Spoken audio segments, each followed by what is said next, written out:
La cherté des matériaux de construction est une réalité au Gabon.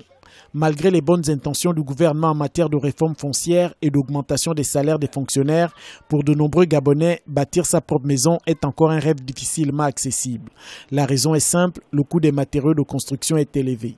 Un des objectifs fixés par le chef de l'État pour faciliter à la fois l'accès à la propriété mais aussi l'autoconstruction, c'est bien entendu faire baisser le coût de matériaux de construction. Et naturellement, tant que tout est importé, tout coûte cher.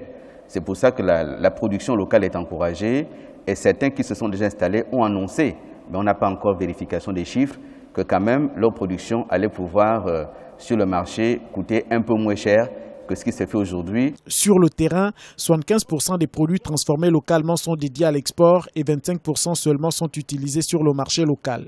Un taux insuffisant qui freine les ambitions et l'envie des uns et des autres de devenir propriétaires.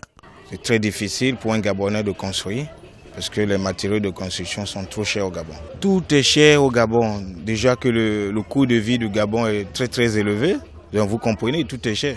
Peut-être dans ce genre de construction, la seule chose qui est moins chère, c'est l'eau. Le Gabon est cher, c'est vrai, mais l'État doit aussi voir à son niveau ses propres responsabilités. Je sais que le matériel est cher, mais ça dépend vraiment de la volonté de tout un chacun. Les prix varient d'un revendeur à un autre et vont de 350 francs CFA pour une brique à 5500 francs CFA pour un sac de ciment. De même qu'il faut débourser 350 000 francs CFA pour un camion de sable de 10 roues, 650 000 francs CFA pour un camion de gravier, 3700 francs CFA pour une tôle, une latte revient à 3500 francs CFA. Toutes choses qui font du Gabon l'une des destinations les plus chères d'Afrique.